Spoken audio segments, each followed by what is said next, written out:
le Seigneur m'a mis à cœur de vous parler de la croissance. De la croissance, alors ça ne sera pas la croissance économique, bien sûr, ça ne sera pas la croissance humaine, bien que ça puisse être comparé, mais bien la croissance spirituelle.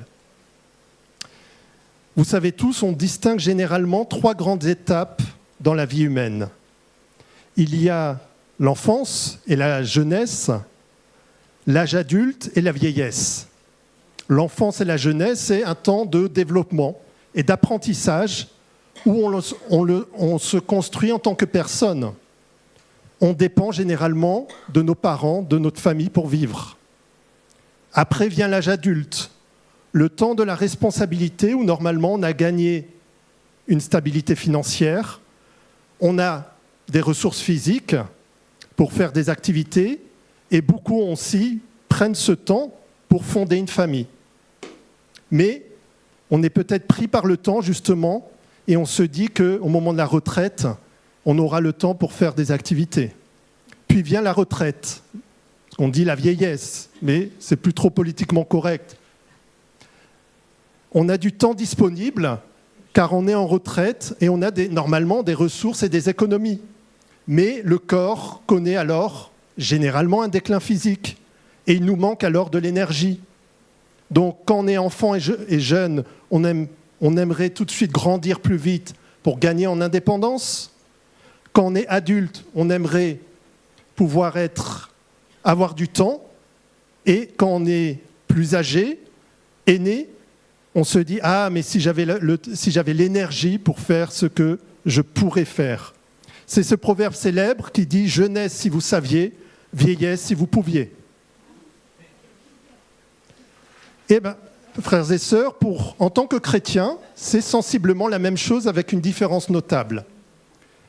Nous naissons de nouveau, d'eau et d'esprit, c'est ce qu'on appelle la nouvelle naissance. Et nous sommes comme des bébés spirituels. Nous sommes sauvés, mais nous avons besoin du lait spirituel, qui est la parole de Dieu, pour grandir dans la foi. Pierre nous dit dans sa lettre « Désirez comme des enfants nouveau-nés le lait spirituel et pur, afin que par lui vous croissiez pour le salut. » Nous avons également besoin de l'assistance du Saint-Esprit pour distinguer ce qui est bien et mal, et aussi de frères et sœurs en Christ pour avancer. Nous grandissons et gagnons en maturité et sagesse. Nous passons de la petite enfance à l'enfance, puis à la jeunesse. Normalement, si ça fait un certain temps que nous sommes en Christ, nous devons passer d'une nourriture liquide à une nourriture solide pour devenir ce que la Bible appelle un chrétien mature. Paul nous avertit de l'importance de la croissance spirituelle.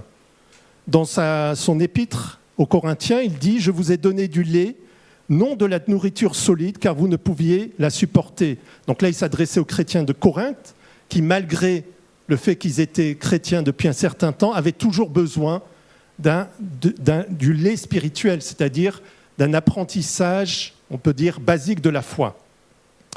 Et cela serait bizarre de continuer à donner à un enfant, puis à un adolescent, une nourriture uniquement liquide. Cela serait également dangereux et condamnable de vouloir donner à un bébé de la nourriture solide au prétexte qu'il doit grandir.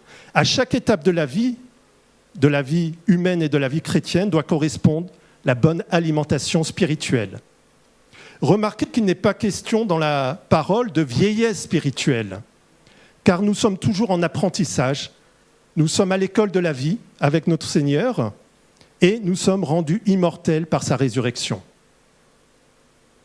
Vous avez donc compris que ce soit pour les étapes de la vie naturelle ou spirituelle, il est question de croissance.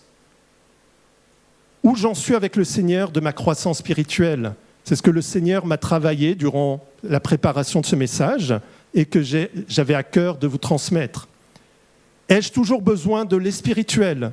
Je me bats notamment toujours avec les mêmes péchés que depuis ma conversion? Ou est-ce que j'ai pu franchir des étapes et grandir en maturité? C'est une question importante et que j'ai envie vraiment de vous partager. C'est un mot qui peut résumer cette question, c'est la sanctification. Oui, la sanctification, le fait de devenir saint comme nous appelle le Seigneur. Alors j'ai intitulé ce message Je veux grandir avec toi, Jésus, tous les jours de ma vie. Et j'ai divisé ce message en 3 étapes. Premièrement, quelques idées préconçues sur ce qu'est la sanctification, la sainteté. Deuxièmement, j'ai été mis à part par Dieu pour vivre cette sainteté. Et troisièmement, je suis transformé tous les jours par le Saint-Esprit pour ressembler toujours plus à Jésus. Tout d'abord, quelques idées préconçues sur la sanctification. Alors le mot de sanctification, comme sainteté, peut nous faire peur. Ça vient du latin sanctus, qui veut dire saint, et facere, qui veut dire faire.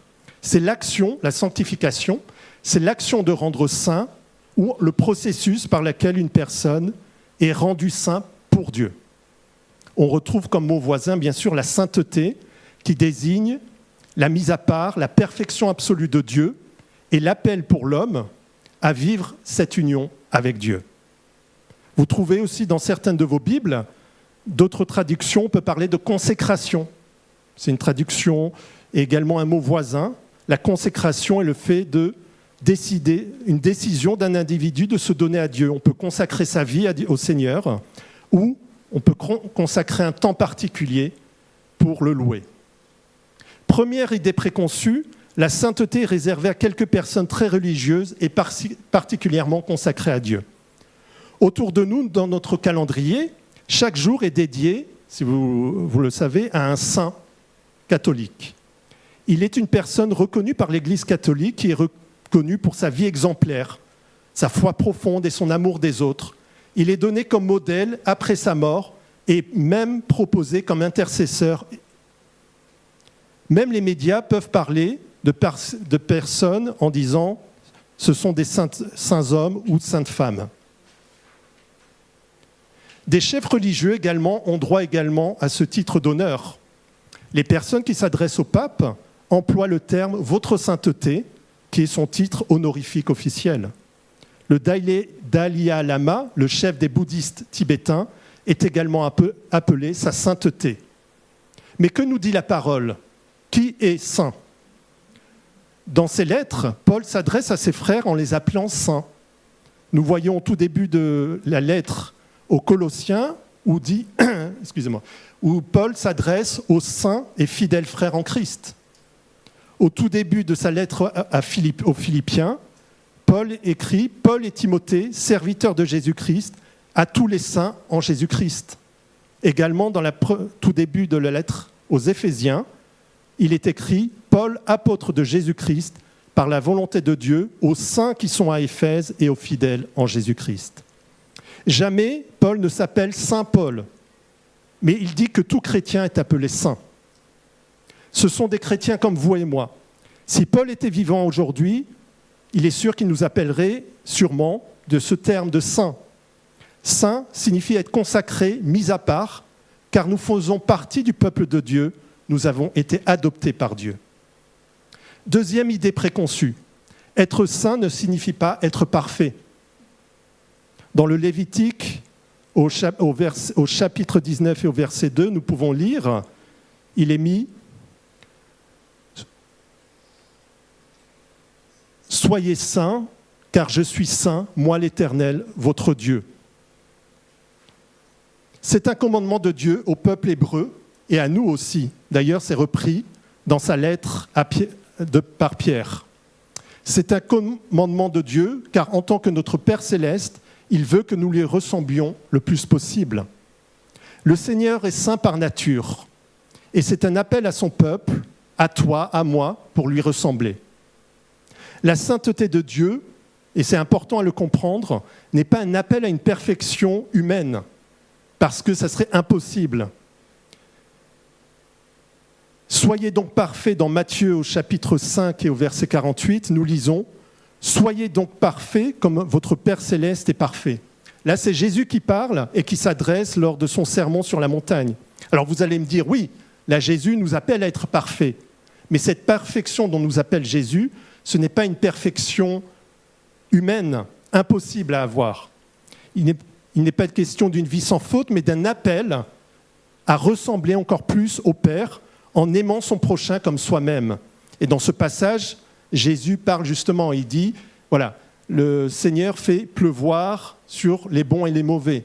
Donc soyez parfaits comme votre Père est parfait et aimez, non pas aimer uniquement ceux qui vous veulent du bien, mais aimez même vos ennemis. C'est dans ce sens, c'est un appel à ressembler à notre Père céleste.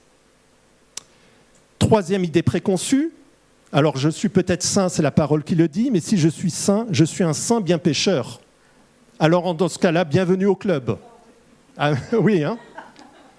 Pour nous, un saint, c'est celui qui se purifie parfaitement de son péché, qui médite jour et nuit la parole, qui jeûne régulièrement, qui prie durant la nuit, qui donne sa dîme, qui assiste régulièrement au culte, qui évangélise ou fait des miracles, qui a des visions.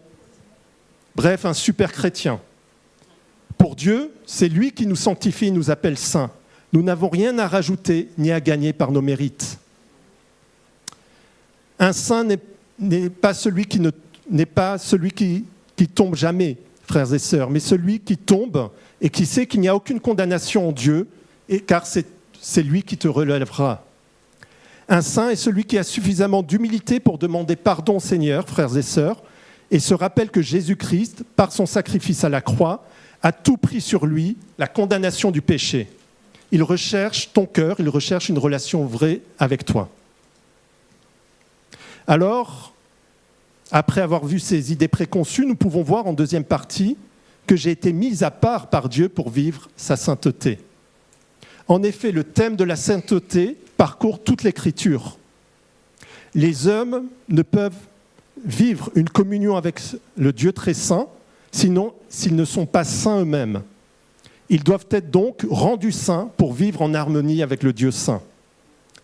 Dans l'Ancien Testament, le peuple hébreu doit, nous lisons ça tout au long de l'Ancien Testament, doit accomplir des cérémonies de purification pour s'approcher de Dieu, car le Seigneur veut que son peuple soit saint, purifié. Toute relation avec Dieu est déterminée par cette exigence de la sanctification. Nous avons lu tout à l'heure, « Soyez saints, car je suis saint, moi l'Éternel, votre Dieu ». Par exemple, dans la Bible, le livre du Lévitique enseigne au peuple d'Israël comment vivre dans la présence sainte de Dieu. Le culte, le sacrifice, les règles de pureté, guide moral, c'est un guide à la fois moral et social, tout y est. Ça ne veut pas dire que le peuple juif était saint en tant que tel, et on voit bien dans ces exemples, souvent il y a eu de la désobéissance, il y a eu de l'incompréhension, mais le Seigneur a voulu rendre, par sa miséricorde, appeler ce peuple un peuple saint. Aujourd'hui, frères et sœurs, la bonne nouvelle, c'est que nous n'avons plus à apporter des sacrifices pour s'approcher de Dieu, car nous vivons dans le temps de la grâce. Nous pouvons lire dans Hébreux au chapitre 10 et au verset 10, ce passage qui parle justement de cette sanctification. C'est en vertu de cette volonté que nous sommes sanctifiés par l'offrande du corps de Jésus-Christ une fois pour toutes. Oui, c'est par la volonté de Dieu que nous sommes appelés saints. Si nous pouvons nous réunir, si nous pouvons le prier, si nous pouvons être déclarés justes, c'est ce que le Seigneur nous appelle lorsqu'il nous demande de partager la Sainte Seine en mémoire de son sacrifice. Il nous a offert son corps, il a offert le corps de son Fils Jésus-Christ une fois pour toutes, pour nous purifier et pour nous sanctifier. Si tu as demandé pardon au Seigneur et si tu l'as accepté comme ton Sauveur et ton Seigneur, alors tu as été racheté, tu es déclaré juste et tu es déclaré saint par lui. Tu as été racheté à grand prix et mis à part pour lui appartenir pour l'éternité. Frères et sœurs, ne doute pas cela, malgré tes faiblesses, tes chutes, tes combats, tes petitesses que nous avons tous. Tu es proclamé saint par le Seigneur et c'est la parole de Dieu qui le confirme. Après avoir vu justement comme quoi la sanctification est donnée par Dieu, par grâce, nous allons voir également, troisième partie, que je suis transformé tous les jours par le Saint-Esprit afin de ressembler toujours plus à Jésus. Oui, nous avons vu que nous avons été déclarés saints, mis à part par le Seigneur. D'ailleurs, c'est le premier mot le premier sens du mot sanctification. Mais la vie chrétienne ne se résume pas seulement au jour où tu as été racheté par le Seigneur. Tous les jours de ta vie doivent lui être consacrés. Tu dois avancer, grandir avec le Seigneur, te fortifier comme un enfant, te nourrir pour devenir d'abord grandir en maturité. C'est le second sens du mot sanctification.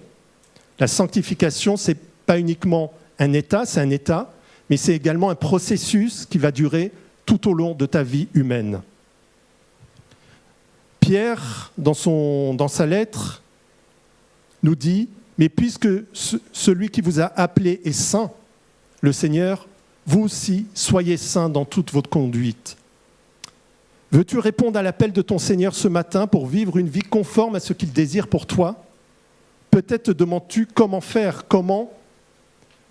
Alors, déjà, on a vu en début de ce message qu'on n'a rien à gagner, on n'a aucun mérite à pouvoir gagner sa sainteté puisque le Seigneur nous déclare saints.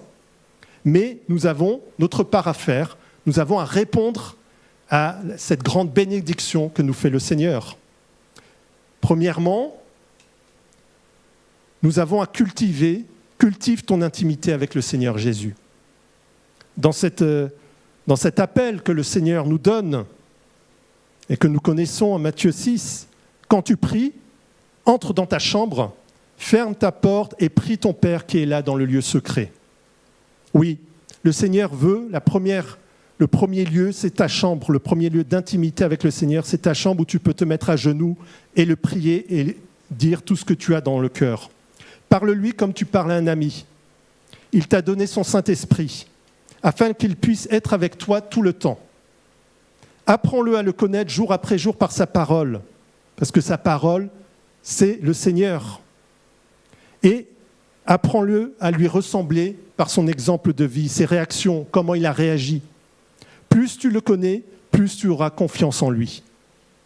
Confie-toi en lui disant tous tes péchés, même ceux que tu n'oses pas peut-être nommer, tes défauts, tes faiblesses, encore une fois, tes petitesses. Il te connaît mieux que toi et veut que tu grandisses avec lui. Aucune condamnation en lui, frères et sœurs. Il n'y a aucun péché qui ne soit trop grand.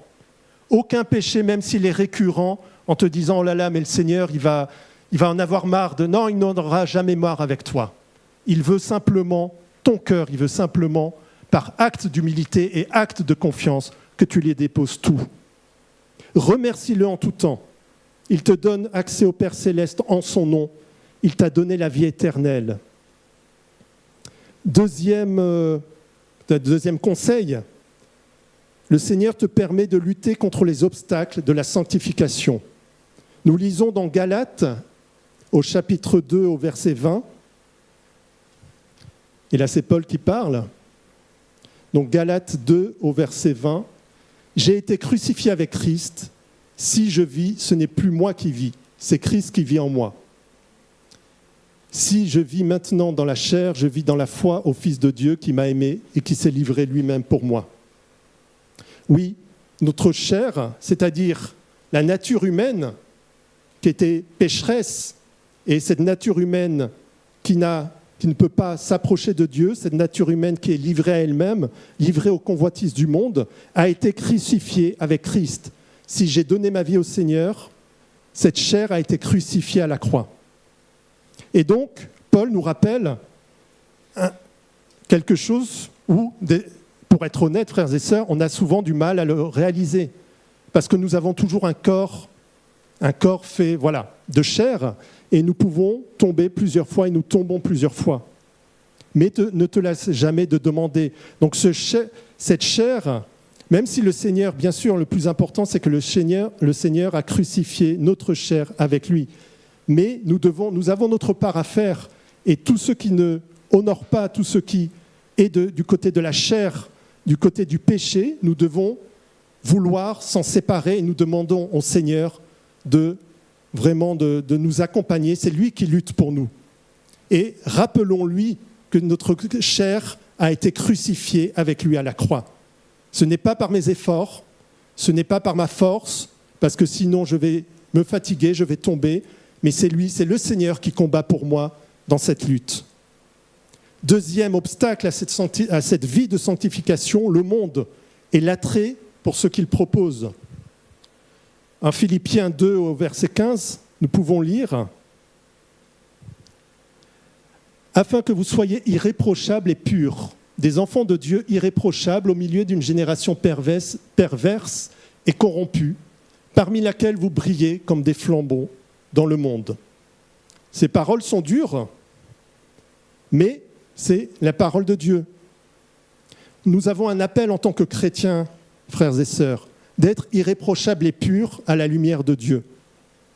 Mais il est vrai, le monde a des convoitises, le monde propose des convoitises, le monde propose un style de vie, des facilités, des choses qui peuvent toujours être attirantes.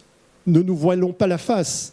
Si le Seigneur est venu de son trône céleste, venu à la croix, s'est fait chair et est venu à la croix pour nous arracher au péché, c'est que la chair était trop attirante, trop puissante pour nous. Donc c'est un appel de ne pas se conformer au monde avec tout ce qu'il propose, où le monde le monde ne parle que d'idolâtrie. Il idolâtre l'homme, il idolâtre les créatures et non pas le Créateur. Donc le Seigneur nous appelle non pas, alors c'est important, non pas à rejeter les gens qui y vivent, mais à rejeter vraiment le monde et tous ses attraits. Et nous pouvons, parce que nous avons aussi une responsabilité en tant que chrétiens, son corps de Christ, c'est de briller comme des flambeaux dans le monde. Mais si nous acceptons, nous disons, c'est bien, je suis sauvé, mais je vais continuer un peu ma vie d'avant, une sorte d'entre-deux, une zone grise, un peu une tiédeur spirituelle où je me dis, je ne prends pas trop de risques, mais au moins, voilà. Comment pourrons-nous briller comme des flambeaux dans le monde, Seigneur ? Le Seigneur nous appelle vraiment à être interpellés, à vraiment se séparer de la logique de ce monde qui va à la perdition. Demandons-lui encore de nous donner sa sagesse et de nous donner son intelligence, qu'il nous renouvelle, qu'il nous donne l'intelligence, que le Seigneur nous donne son intelligence et qu'il renouvelle notre intelligence. Amen. Enfin, troisième obstacle, également, un qui veut se faire oublier, qui pour beaucoup n'existe pas, mais qui est bien réel, c'est le diable. Nous le lisons dans 1 Pierre, c'est Pierre qui écrit dans son épître, dans 1 Pierre, au chapitre 5, au verset 8 à 9. « Soyez sobres, veillez. Votre adversaire, le diable, rôde comme un lion rugissant, cherchant qu'il dévorera.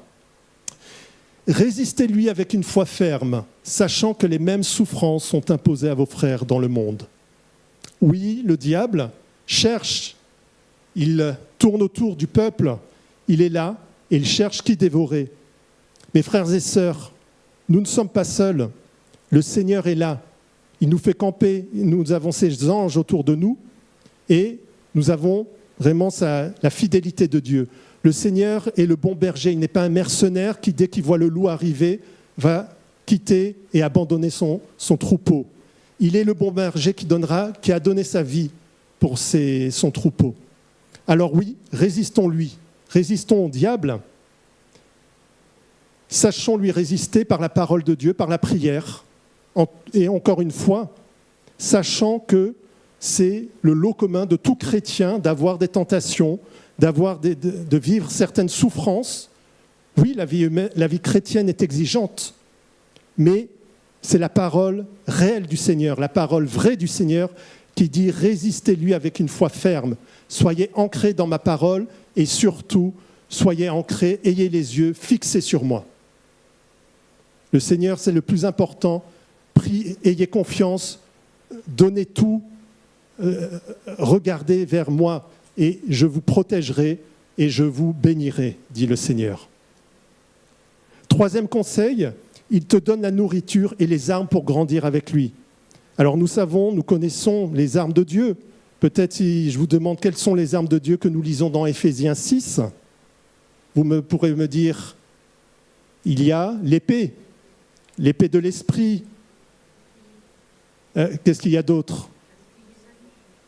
Voilà, le casque du salut. Quoi d'autre ? Le bouclier de la foi, la ceinture de la vérité, les chaussures, le zèle pour apporter le zèle, la cuirasse de la justice. Je vous invite à relire chez vous, dans Éphésiens 6, au verset 12 à 18, tout ce que nous donne le Seigneur, toutes ces armes. Ces armes ne sont pas à gagner, ne sont pas à mériter. Ces armes sont données gratuitement pour le combat spirituel, frères et sœurs. Donc nous devons vraiment réaliser que le Seigneur nous donne tout pour cette lutte. Il nous appelle au combat, il nous appelle à lutter avec lui. Quatrième conseil dans ce message, sois confiant en lui et demande-lui d'augmenter ta foi. Si nous confessons nos péchés, nous dit Jean, il est fidèle et juste pour les pardonner et peut nous purifier de toute iniquité. Encore une fois, quelle que soit la gravité de ta faute, frères et sœurs, quelle que soit la fréquence où tu tombes, sois sûr qu'il est fidèle et juste en tout temps pour te pardonner et te relever. Le Seigneur ne se lassera jamais de toi, ne doute pas, mais crois seulement, comme dit la parole. Augmente-nous la foi, criaient les disciples au Seigneur. Oui, comme les apôtres, demandons-lui simplement, en tant qu'enfant de Dieu, d'avoir cette foi qui déplace les montagnes. Voilà, frères et sœurs, ce que le Seigneur travaille dans mon cœur et ce que j'ai eu à cœur de vous partager ce matin. Nous sommes tous en croissance spirituelle afin de grandir avec le Christ. Il nous équipe et veut faire de nous des chrétiens matures dans la foi. Nous sommes à l'école de la vie chrétienne. Comme nous avons vu, comme dit la parole, nous n'avons pas à mériter une vie de sainteté, car il nous a déjà déclarés saints, en nous mettant à part par son sacrifice et la nouvelle naissance. Nous avons uniquement à répondre à son appel, frères et sœurs, et à vouloir avancer, grandir avec lui, tous les jours de notre vie jusqu'à son retour. Et lorsque nous serons réunis avec lui, nous proclamerons avec les 4 êtres vivants et tous les anges et le peuple de Dieu, Saint, Saint, Saint est le Seigneur Dieu, le Tout-Puissant qui était, qui est et qui vient. Amen. Prions. Père Céleste, merci Seigneur vraiment de nous avoir rendus saints. Tu es le Dieu 3 fois saint. Tu es le Dieu tu es le Dieu merveilleux. Tu es le Dieu de perfection, Seigneur. Mais dans ton amour, dans ta miséricorde, tu as voulu appeler, Seigneur, appeler des pécheurs comme nous et nous déclarer saints. Quel miracle, quelle chose incroyable, Seigneur. Tu as envoyé ton Fils unique à la croix, Seigneur, pour qu'il puisse, par ses meurtrissures, par l'horrible verdict à la croix, lui le pur, prendre tous nos péchés, se faire crucifier nos chairs à notre place, Seigneur. Et Seigneur, par la nouvelle naissance, notre réponse, nous avons été déclarés justes. Nous sommes nés de nouveau. Nous avons été déclarés saints. C'est ta parole. Mais tu nous appelles, Seigneur, comme tu nous aimes tellement, et tu veux que tes enfants te ressemblent, Seigneur. Tu nous appelles à une vie de sainteté. Alors, Seigneur, regarde nos cœurs ce matin. Ton esprit est là et passe dans les cœurs, Seigneur. Parle-nous. Seigneur, qu'il n'y ait pas, Seigneur, renouvelle notre intelligence. Seigneur, qu'il n'y ait pas d'orgueil dans notre cœur, mais que nous puissions apprendre à tout déposer à tes pieds. Tu es un Dieu merveilleux, Seigneur, et que jour après jour, nous puissions avoir cette envie de te connaître, de plus en plus te confier, avoir confiance en toi, Seigneur. Oui, Seigneur, même si on tombe, même si souvent on n'y arrive pas, on tourne en rond, Seigneur, mais tu es là, tu ne condamnes jamais. Et Seigneur, tu nous dis, mes enfants, je vous aime d'un amour infini. Venez vers moi, mettez-vous à genoux, priez-moi, et vous verrez, tous les jours je vous transformerai, tous les jours je vous bénirai, je vous bénis encore, et tous les jours, vous avancerez avec moi. Je vous aime d'un amour infini, nous dit le Seigneur. Ayons confiance en lui. Le Seigneur nous rend saints, le Seigneur nous appelle à sa sainteté. Que son nom soit béni. Amen. Soyez bénis en Jésus-Christ. Amen.